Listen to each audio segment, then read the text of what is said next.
Hey guys, Ray from Love Ya RV. So today I'm going to be reviewing another dash cam. I've done quite a few over the years.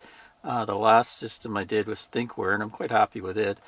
But this company called KINGSLIM contacted me and I was interested in this because it seems like they're the same parent company that makes the Acaso brand of action cameras, and I've been really happy with those. Reviewed one in the fall and did a lot of underwater footage with it and really seemed to be a pretty good camera, so I thought I'd check out their dash cam. This is their D4. It comes with a front facing cam and also includes a rear camera that you can put on the back or in the back window or down by the license plate if you want. So anyway, let's unbox it and we'll get to testing it out for you. So let's give you a quick look at what's included in this kit. Here's your main camera, the front windshield camera, 4K. On the side here it has a thing that opens up where you put the SD card. I don't see an SD card included. It says you can use up to a 256 gigabyte. Also there's a power input there, power button there. Got a 3-inch display for controlling it and looking at what's going on in it. And then this is the windshield mount. So we're going to stick that on the windshield using some double-sided tape. And then this fits on there so you can take the dash cam in and out, but leave the windshield mount. To mount it on the windshield, you could just use the double-sided very high bond 3M sticky stuff there, or you could put this first on your windshield and then stick the tape to it, which is what I'm going to do because I'm probably not going to keep it long term, but I'll do it for test purposes. But that's helpful if you want to switch between cars or you don't want to have that high bond stuff stuck on your windshield. Then we've got, in this kit comes with a rear camera as well, waterproof, that you can put outside or inside, wherever you like actually. Has, I think, 21 feet of cabling there. I guess if you put it on your back bumper or back window, you can also probably use it as sort of a backup camera, because this screen is not huge, but it's large enough that you could see out the back.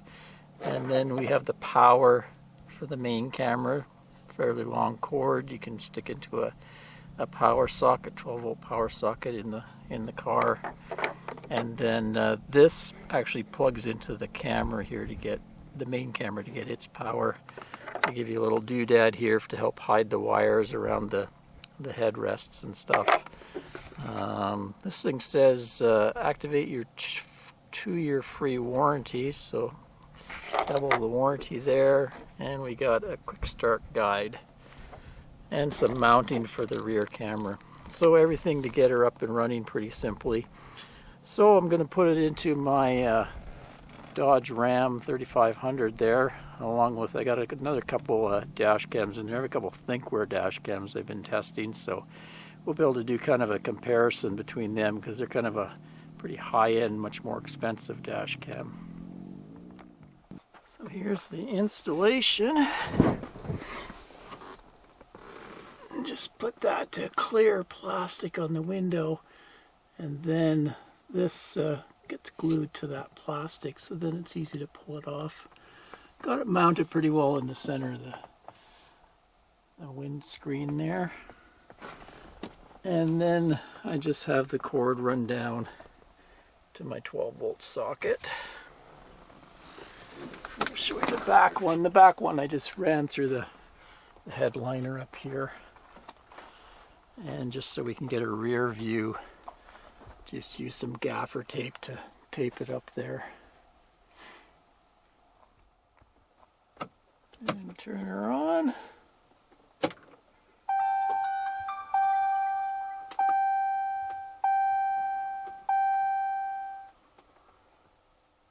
There we go. I can see both views in there.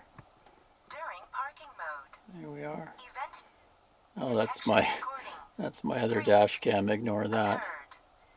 Please have a safe drive today. Anyway, with this one, we're going to take some drives and I'll come back and give you some footage from the drives. Then we'll pull it off and go through the screen settings there. Let's get to some test footage. So here we are in the backcountry desert and driving straight into the sun. So this is kind of worst case for the dash cams to try to have a good view. There's a lot of reflection on the dash and that, but not too bad. And you can kind of see how wide the angle is as I go through these campers. You can see them for quite a bit, so it shows pretty good on both sides. And not bad coloring, etc. And we'll switch to the rear view. You can see how my trailer bounces around on that back road. But pretty good view out the back, even though it's just an HD camera. Then we'll switch to a city view. Now the sun's behind me, so it's a lot more clear. There's no reflection on the windshields there as we go through this city environment. And as we approach this intersection, once again, you can see how the wide angle lets you video both sides of the intersection at the same time. This is a town called Mojave, and I just did this clip to show you how you're able to read the signs, how well the signs show up in the video. Motion blur kind of blurs them out a bit, but you can read the road signs. License plate's a different story. It's so small with such a wide angle lens, even at 4K, you have to be pretty close to a vehicle, and the vehicle has to kind of be stationary before you're going to get a good read on a license plate. You need a different system with a second lens just for license plates to really read them really well. That's what the cops have. Here's why I have a dash cam. This person here cut right in front of me and hit the binders. Give you a little bit of a slower view of that. I caught them on the back coming in from way over. They were in the middle lane. Oh, there's my exit. I think I'll just cut in front of this RV. And then when I get in front of it, I might as well brake check as I come in front. So I had to lay on my brakes. Luckily, I caught out of the corner of my eye that person coming through.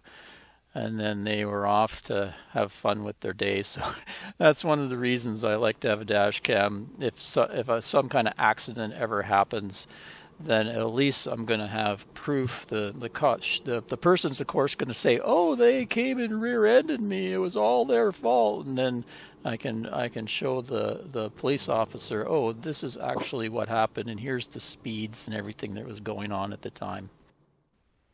And here's a bit of parking monitor footage. It has a 20-second when an event happens. I slammed the door of the truck, so that told the G sensor that something happened, and it records for 20 seconds to kind of give you an idea maybe who hit your car while it was in a parking lot. I'll give you a look at the touchscreen display. It's quite large compared to most dash cams and fairly bright. You see down here we have play, microphone, so you can turn the audio on or off. There's also a Wi-Fi app. I'll show you that in a minute. And then you can click here and see previously recorded stuff. So we have normal album and urgent album. That's if you hit something or something happens during parking, it'll record there. So those are pinned or locked videos. And then you can take pictures with this, and it'll get stored in the albums in there. Different pictures. Let's just look at one of the urgent here for you. That's just showing a bunch of stuff from this camera. There we go. So that's from the rear camera. So I guess I closed the door and then it started recording for 20 seconds there.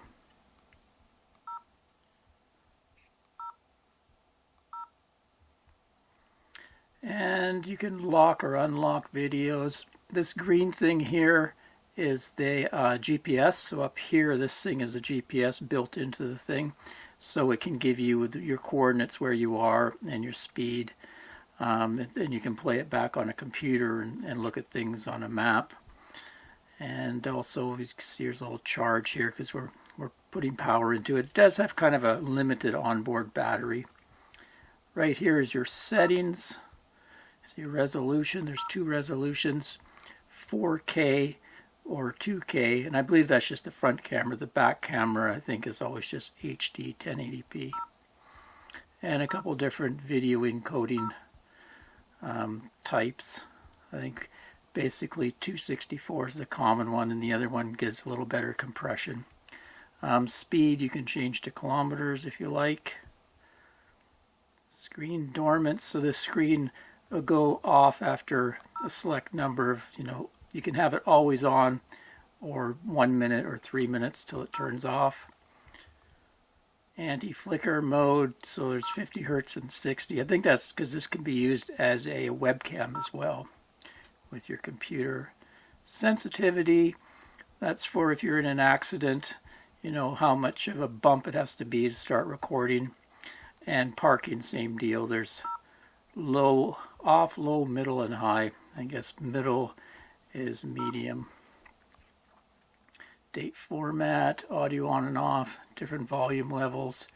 Loop recording, it's nice that you can set it for 5 minutes. It does a different clip segments, so I kind of like 5 minutes as mine. So when I'm searching through the video. Set time, time zone, English format card. See GPS info, you can see the strength of it.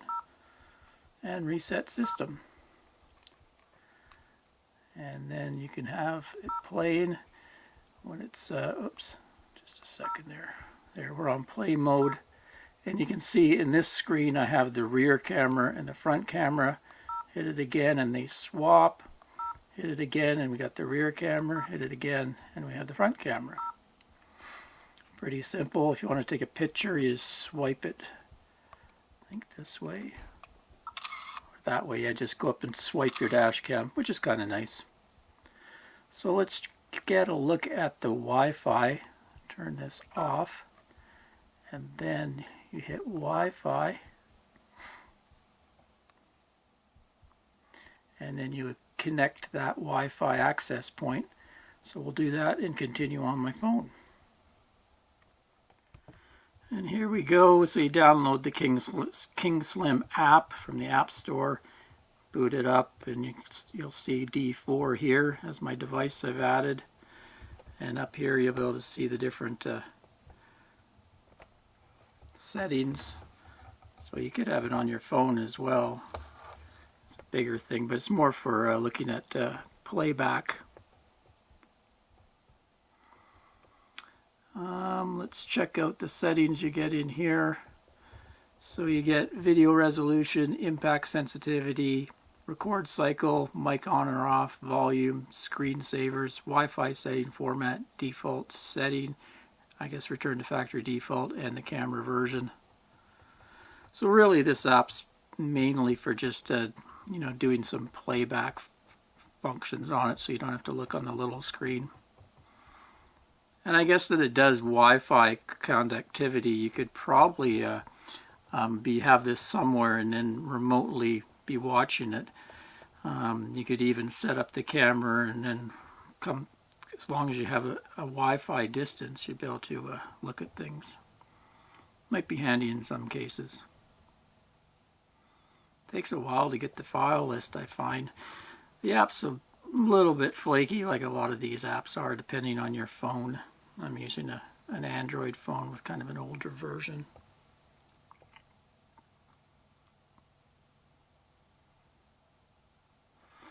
There we go. So you can see all the different videos that show up. There's a lot of my lap there. Let's get to something where we're driving. So you click that, and then it would play back. And when you click that, you could look at it in full screen mode.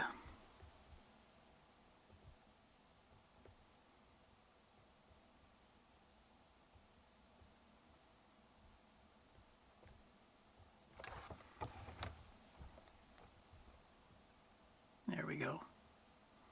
So, seems to work okay. Like I say, I find it a little kind of flaky or laggy on my phone, but it does the job. If you had an accident or something, you could use your phone or tablet to look at the footage.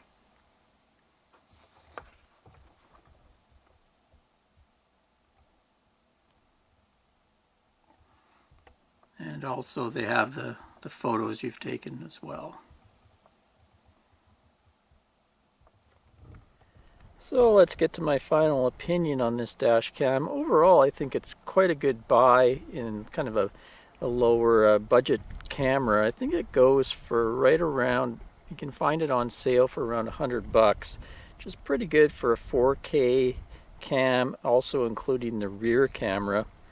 It's got the big 3-inch touch screen, very easy to use if you want an very easy to use dash cam. This one definitely is easy to use.